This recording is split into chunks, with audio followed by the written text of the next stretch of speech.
In the next problem, 1997, AB 81, we have a railroad track and a road crossing at right angles. And so that reminds us of an XY coordinate plane. And we have an observer standing on the road 70 meters south of the crossing. So in this case, we'd write that as -70. And they're watching an eastbound train traveling at 60 meters per second.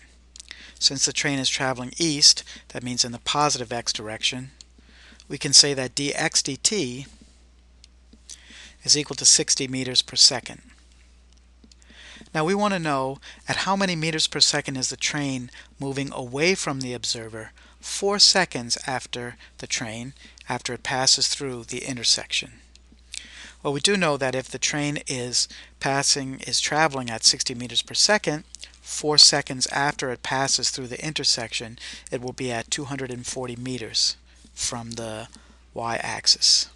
And at that point, the distance between the observer and the train will be 250 meters by the Pythagorean triple 7, 24, 25. But we're not looking for the distance. We want to know how quickly that distance is increasing. At how many meters per second is the train moving away from the observer? So if we call that distance s, then we want to find ds dt, what ds dt is when x is equal to 240 meters.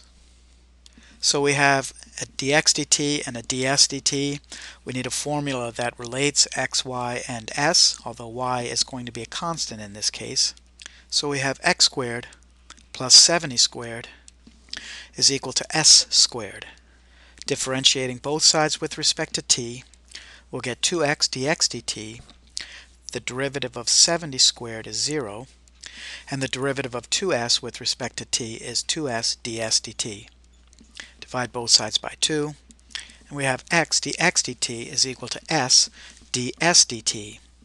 And we're trying to solve for ds dt, so ds dt would be x over s dx dt. And at that point in time when x is 240, we have 240 over 250, or simply 24 over 25, times dx dt, which is 60 meters per second. And this is a calculator problem, so you just multiply that on your calculator, and you get 57.6, and that's option A. So we'll continue with the next problem in this set.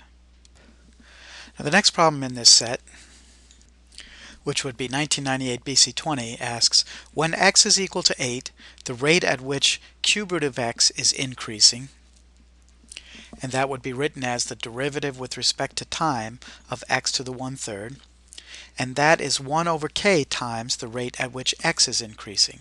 So we'd get 1 over k, and the rate at which x is increasing is simply dx dt, and we want to solve that for the value of k. So the derivative of x to the 1/3 with respect to time would be 1/3 x to the negative 2/3 dx dt is equal to 1 over k dx dt, and the dx dt's will cancel. And if we rewrite that just a bit, we'd get 1 over 3 x to the 2/3 is equal to k. Since the numerators are the same, then the denominators have to be the same. So that k is equal to 3x to the 2/3. But this doesn't solve our problem here because we don't know what x is. I take that back. We know that when x is equal to 8, and we end up with k is equal to 3 times 8 to the 2/3. Remember, that's power over root. We'll take the cube root of 8 first, that's 2. Raise it to the second power, that's 4. And so 3 times 4 is equal to 12, which is selection E.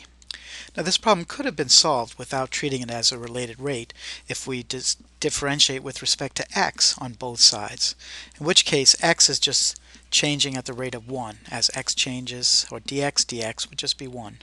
And the ddx of x to the 1/3 would be 1/3 x to the negative 2/3 equals 1 over k.